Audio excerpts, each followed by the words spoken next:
that's happening often, and it might be a good idea to kind of reevaluate where we are and how can we bring in more kindness, especially at work. So, what can you expect from the session? You will understand the difference between happiness and kindness and the importance of both of them. You will learn about who you are and what your core values are, and also how do you develop strength while responding to certain criticism. And what I like to do usually is when we are talking about a soft topic like this, is center ourselves. And it's very good for like the nervous system where once you're calmer, you're able to focus a lot more. So, which is why this activity will help.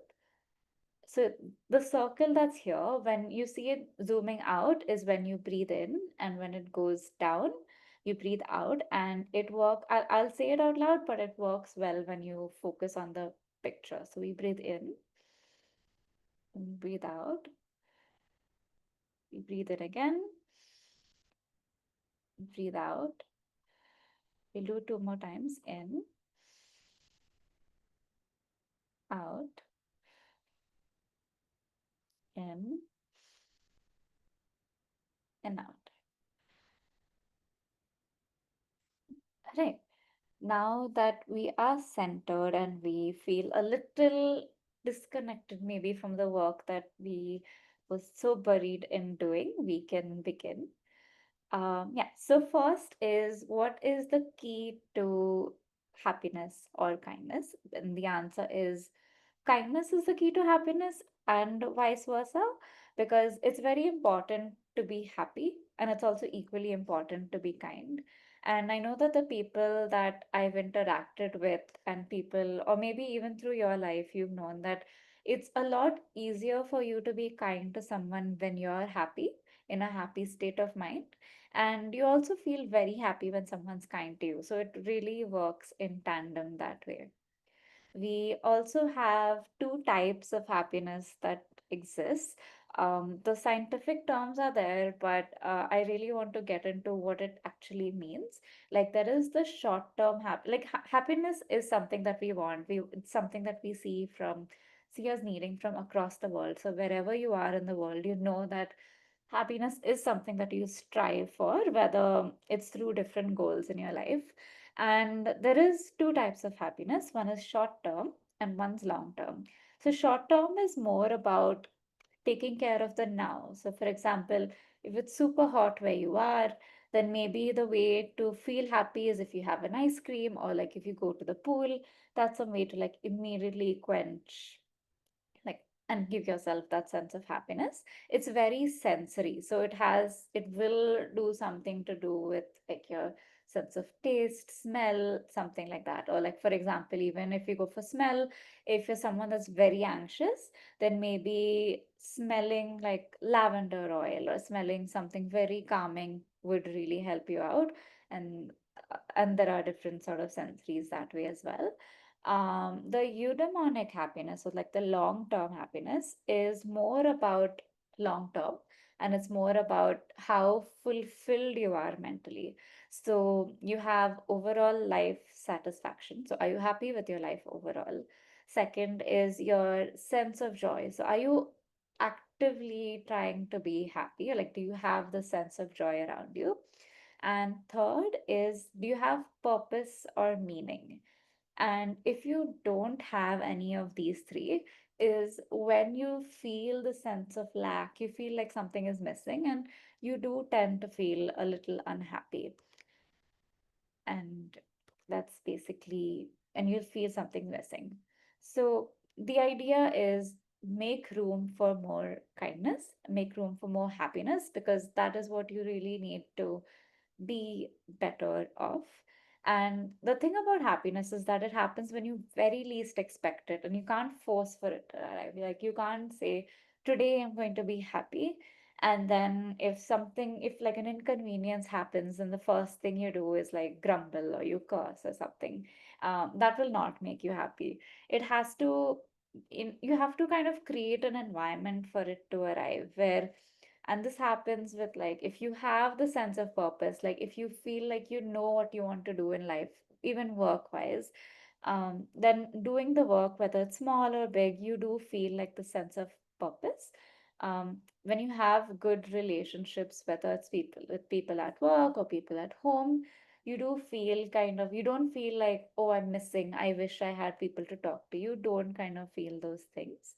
And when you create the space for it to arrive, so it's not just a physical space, but it's also like a mental state of being. Like, if you're so focused on the bad thing that you don't see the good thing happen when it does, it's very important. And it's once you have that happy mindset or a kind mindset, is when you will kind of also notice more kind things happening for you. um, there's also something, there's also a couple of reasons about why kindness feels good.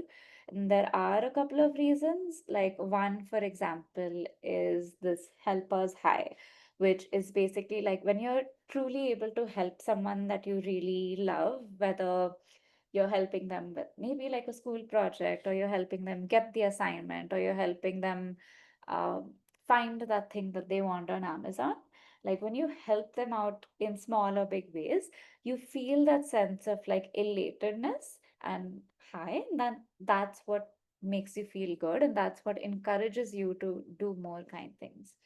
There's also moral elevation, which is basically where you feel inspired or motivated when you see other people doing kind acts. So, for example, you might see like reels on social media where it's like, do you want $5, or do you want to double it or give it to the next person? Like, that's one kind of thing.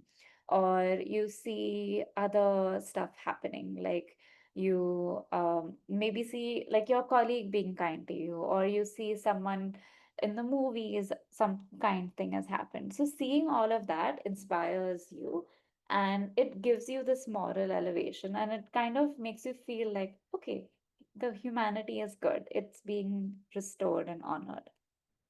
There's also social connection, which is kind of my favorite thing to think about, which is when you're kind to someone outside of your circle. I mean, it can be within your circle, but when you're kind to someone outside of your circle, it's a good way for you to feel a part of their life. Like, for example, if you're at the supermarket and maybe someone is looking for peanut butter, and someone asks you, like, hey, where do you know where the peanut butter is? And they point you in that direction.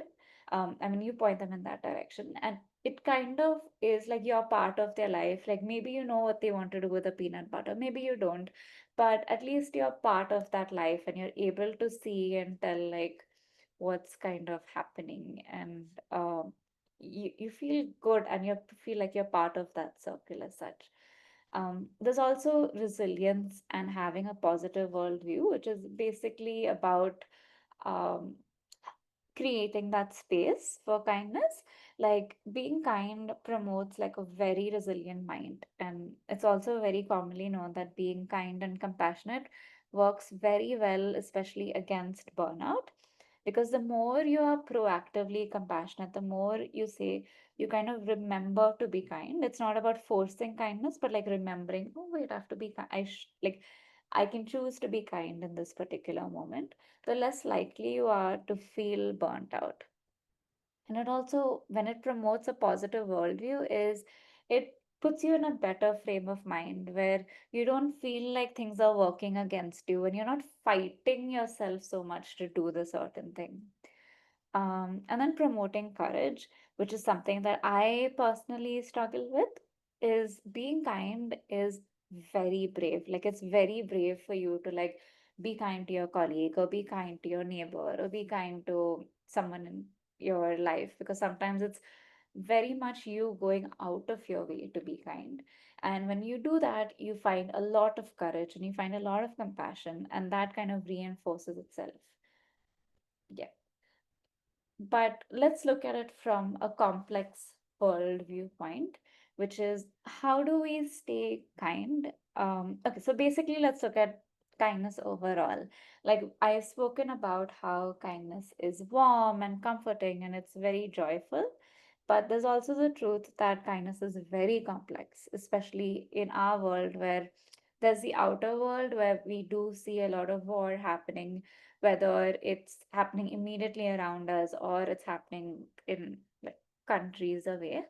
But there's also a very inner world where there is the people, like especially like my colleagues or like my friends or like my partner, where they are maybe hurt or stressed. And sometimes they might say some things that are not kind. They might say some things that would be them lashing out. And we've all had these experiences. And especially as women, where someone would make like a rude comment or question our presence or interrupt us when we're talking or make unfair assumptions.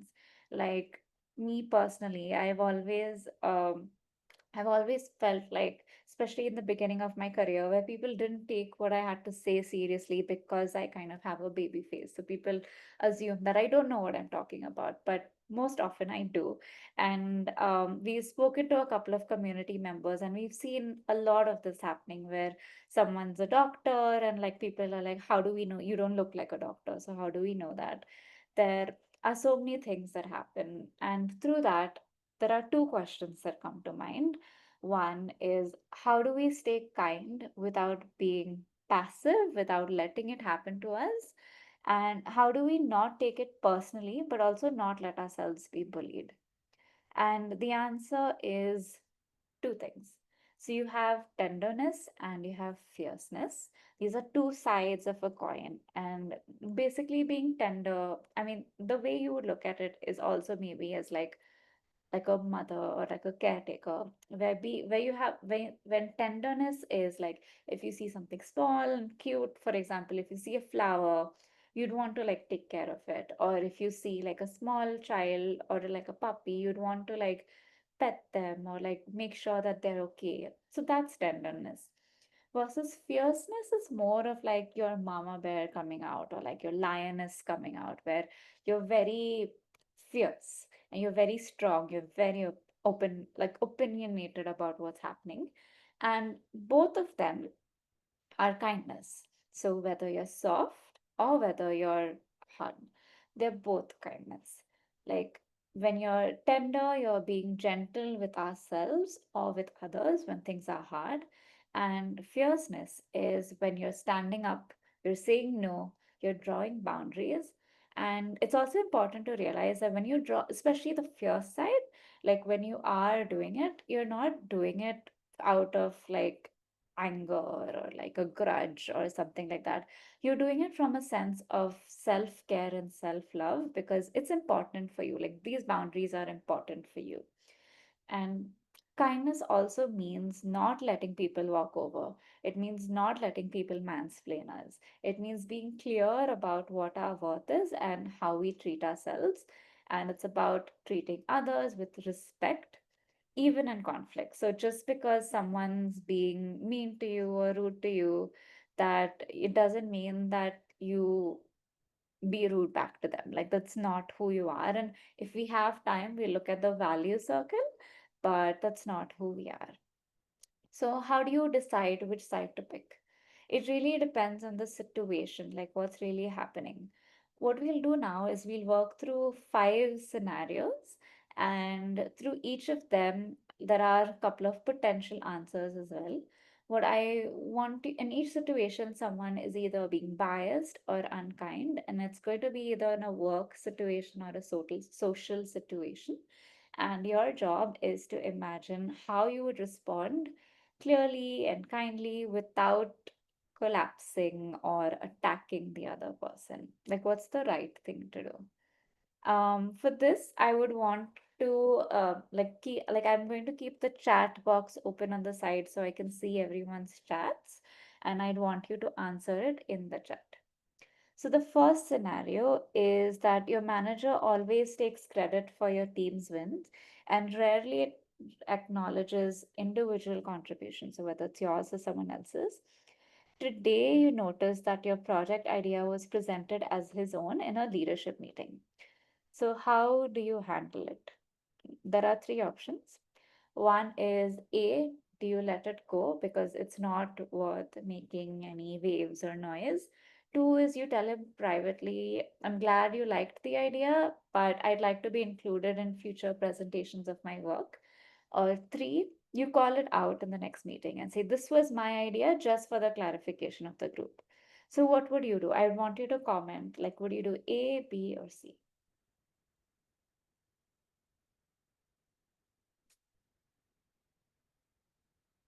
Yeah, this one's slightly tricky. I'm going to explain why each of these answers. Letting it go is a good idea if it happens maybe the first time or the second time, but if this keeps happening often, it's not fair to yourself to keep letting it go because then what will happen is that you will not feel motivated to work and you will kind of like put half effort into it, which is really not fair to you, because if you're someone that's capable of doing 100%, why should you just do 50% based on this person? Why would you not allow yourself to reach that potential? C is you can say that it's just your idea, and but it also depends on like the group that you're in. Sometimes it might be a good idea to say that out loud. Sometimes it might not, because people might think that, okay, why is this person saying it randomly? Because for them, it's random. For them, they don't know that it's been stolen. Yeah, Celeste is right. C will risk your reputation at a certain aspect. Where B works really well, where you tell him this is how you feel, like you're glad the idea worked well, but I would like for it to be like I like for me to be included in the way I present it. That's a good way. You can also kind of tweak this in different ways where you say, I would like for more people to be aware that it came from the group. So even if it's not you, at least they know that it's not him coming up with the idea all on his own. Okay. Yeah. Second scenario is the imposter syndrome hits. So you've got a promotion, and the voice in your head says, you don't belong here. Someone's going to find out that you're not good enough. And this is not something that someone else is telling. This is something that you're telling yourself. That's what imposter syndrome is. There are three potential ways to do this. You either say maybe they made a mistake. Second is you worked hard. You say that I worked hard and I earned this and I belong here. And C is I overworked just to prove myself. What do you do? Here I see an answer B. It's good. We are seeing a couple of Bs. Yeah, that's right. It's very easy to default to C because that's the thing, right? Like even though I said it's important to give 100%, sometimes we give 150%, 120%, which is not really that possible. It is toxic. You're right, where you tend to overwork to prove yourself, but in the end, you're just burning yourself out. The people that are seeing you do it. And also, what happens when you burn out is that instead of you're doing 150% of the work, but the output is just 50%. So you're overworking yourself so much, and but what the other person sees is just half of what you're capable of doing. And even when you say A, when you like say maybe they made a mistake, that is something that we tend to feel is something that we maybe they made a mistake. But the right answer is B, that you have worked hard and you do belong here. Okay, good. Um, and also, I just want to add it's okay if like there's no right answer for any of these, because a lot of times we don't operate from a space of like, are we being kind to ourselves? A lot of times we're not kind to ourselves. So maybe sometimes the answer is other things that are not kind. And the idea of doing these activities is for us to kind of stop and realize, okay, are we actually being kind to ourselves or are we actually being toxic to ourselves? So that's the whole purpose. All right, so group chat exclusion, where there's an after work group and you're regularly being left out. Maybe this can also either be like a WhatsApp group that someone's left you out of, or it can be like people are chatting in the pantry during lunch breaks and they're not inviting you to the party, basically. And you see them not including you in non-work conversations. So this is different, right? So if they're including you in work conversations, but they're also still not including you in stuff that's non-work related, and that's still part of like your company culture, so to say. You suspect subtle groupism, but no one's addressing it directly. What do you do? You say nothing, maybe they just forgot. You raise it gently with someone in the group and say, hey, I noticed that you went to dash place for lunch. Can I join next time? Or C, you start your own group that's inclusive and open and you lead by example. These options are a little more tricky, but what would you do?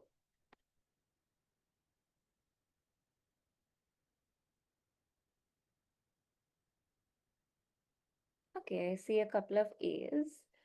Um, you're not wrong. Like, I think that's a good first step. You would, I mean, I would, yeah, like, I would do, like, I would say nothing. Maybe they just forgot the first time. Um, and then like B is raise it gently with someone and say like, hey, I noticed that this is happening. Is there a way that I can be included? And you do it in a way where it doesn't feel like you're trying too hard or something like that. So you're just being honest.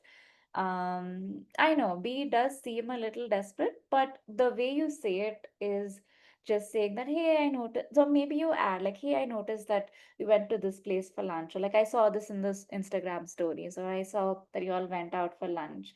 I like maybe did you all go out for sushi? I love sushi too. In fact, I know of this lovely place that has sushi. Why don't we all go next time?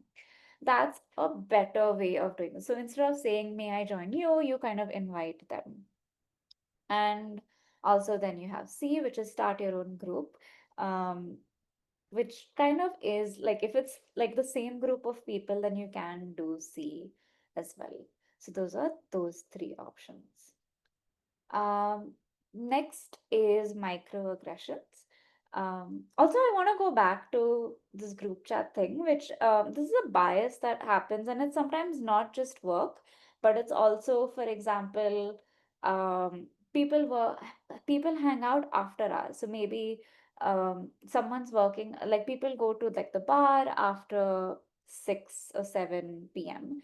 On a work day, and there are two things that can happen there. One is uh, a lot of us women have to we have responsibilities at home as well. So often we can't really go out and hang out after 7 because we have to go home because we have a home to take care of as well.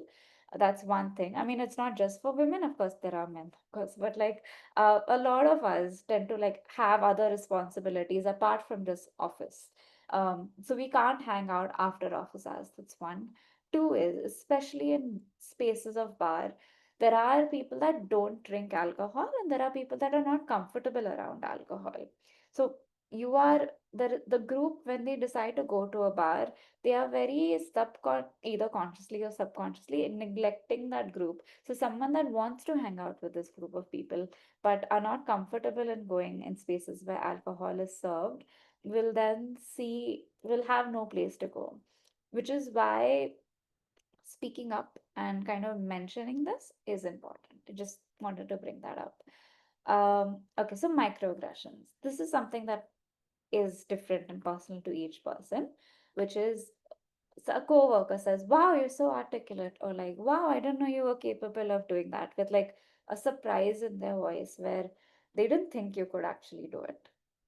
How do you respond? Do you A, smile and brush it off? It's awkward, but it's not worth reacting to. There's B, and they say thanks, though that comment felt a little loaded. Or C, you ask, what made you say that?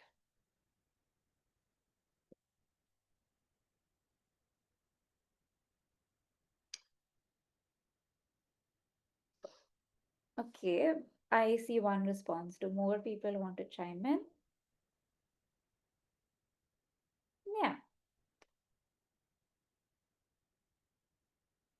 yeah, I think A is the good option. Like, I think this is something that we all face as well, where we do tend to like smile and brush it off because it's not it's a microaggression. When in this particular scenario, yes, there are certain microaggressions that has happened in a place of work where, for example, someone has bought like suppose like there are certain cultures like especially like the Asian cultures where food has a lot of smell, like a smell, like a strong smell, like from the masalas and things like that. And when you bring something to an office and you open the container, a lot of smell goes in. Some people like it, some people don't. There, and in certain scenarios, there is this situation where, like, can you, someone will say, can you eat out? Can you, we don't like it, or they kind of make smell, they make fun of the scent that's happening, and it doesn't happen directly. Or someone would say, oh, can't you bring nice smelling food all the time? There are certain things like that that happen.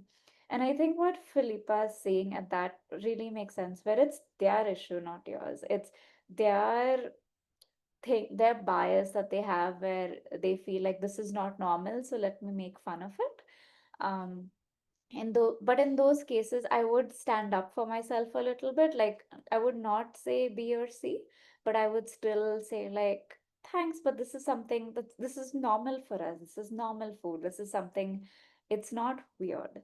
Like, I would still make it very visible that what they're saying is weird. It's not bad. It's not rude. I mean, it's bad and rude, but like, don't say like what you said is very rude, what you said is very bad, but just say like, hey, your comment is very weird. And kind of put throw the ball back in their court and be like, have them think like, wait, why did I say that? Like, was that really a nice thing to say? So something like that. Yeah. And then we have a final scenario, which is an undermining comment. So you suggest something at meeting and it gets ignored, but when someone else says it, most likely a male colleague, they they get praises. Again, three scenarios. What do? You say stay quiet and you be upset internally or externally.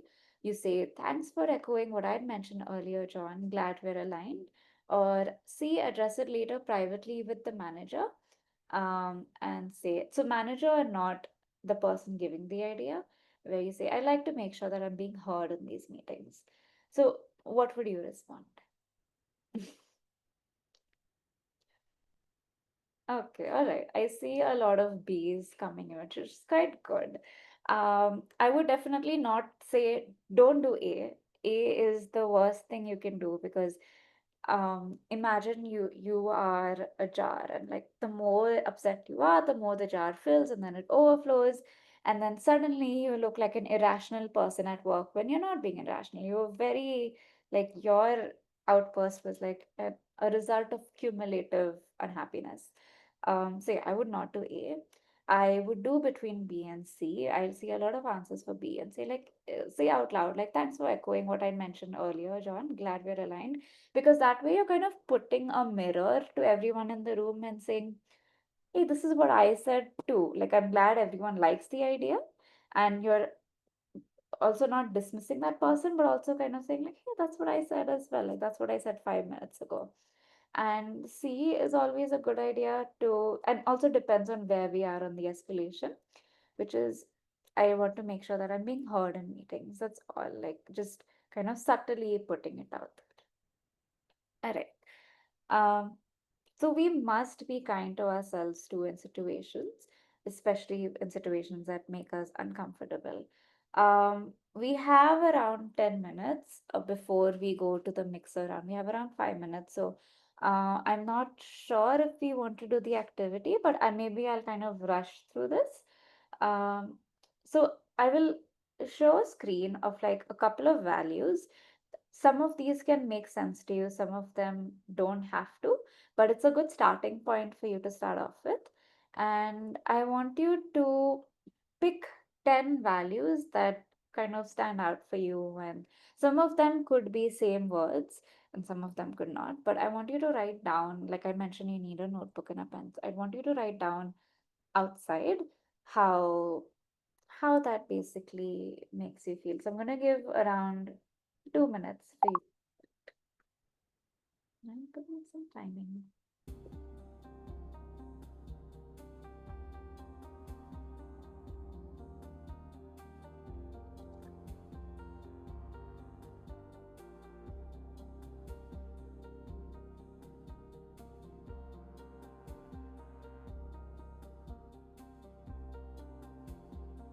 And again, when you're picking the values, pick the values that are yours, not aspirational values. So, for example, if you health is not something that you care about, I mean, you should, but if it's not something that it's like important to you right now, then you don't have to write it. So, just think of what is important to you personally. Have around a minute.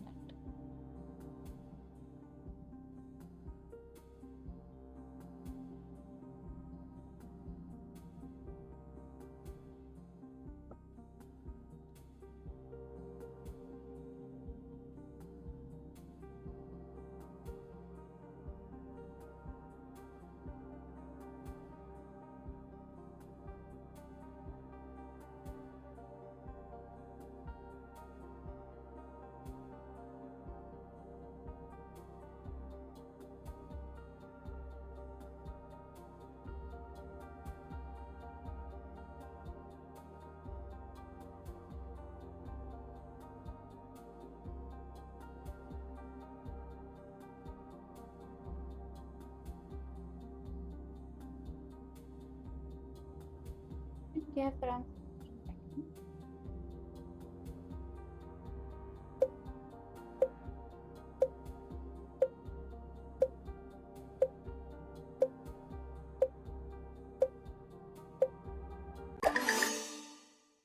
All right.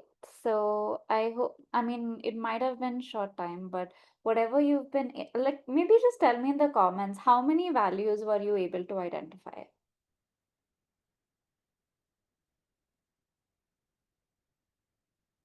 Okay.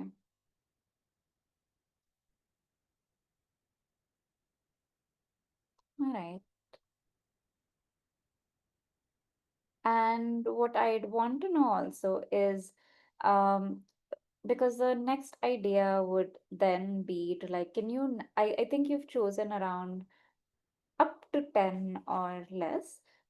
Is there a place, like, would you be able to narrow it down to five? Like, is that something you can do? Because what happens is when you narrow it down, it becomes more like you make you think about how serious your value is and which value you actually align with the most. And when you delete the values or like cross it out or cancel it, it doesn't mean that it's not important to you. It just means that something else is more important to you. So maybe take a couple of seconds to kind of cancel it out. If you want, maybe I'll actually just put in a timer for you so that we can do that.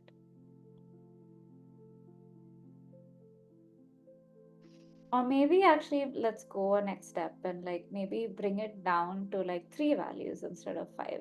If you're not able to go down from three or five, then that's fine. But yeah, like try to keep between three to five.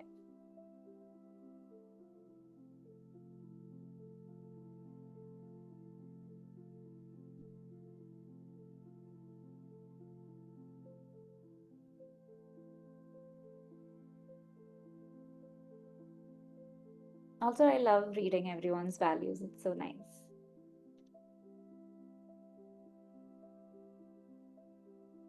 Right, 15 seconds.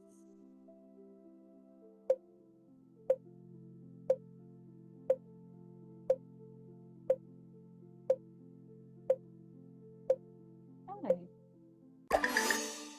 All right, that's a good way to do this. Also, I'm actually really nice to see everyone sharing it because this is something I actually forgot to mention. It's something you can keep personal to you, but it's nice to see how everyone's kind of overlapped and aligned, and a lot of us seem to have the same values, which is nice because that's also what community is, right? We a community is always people that have the same values. The reason, and so these three to five values, what you have is when you walk into the room, what is the thing that defines you? What are you known as? And this is important because it helps you remember who you are. So I'm just going to take Shraddha, for example, where for her relationships are important. It's important for her to be polite and mindful. So when she walks in the room, maybe you'll see her being polite and courteous. You'll see her when someone's talking, she is mindful, she's not interrupting someone, and she's also very keen on building the relationship with the someone Maybe she'll get a business card, maybe she'll get keep the conversation flowing. Like those are things that define your value. And why this also helps is, for example, if you get into a fight with someone, the values will help you stay who you are. So, for example, if you value peace, mindfulness, optimism, you will not go into that vengeful mode. It does allow you to be like, hey, this is not me. Why should I be this?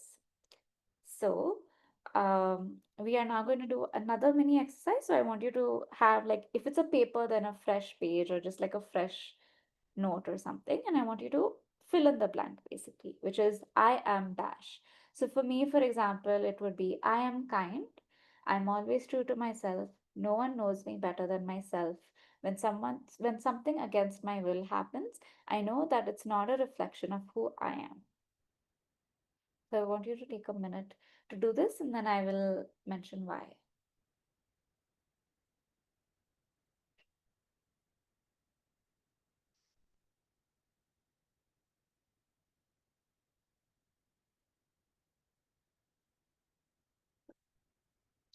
So this is something that you can keep as like an affirmation as well.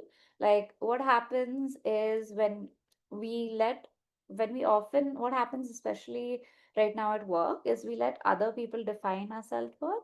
Like for example, KRAs and criterias, we let that define who we are.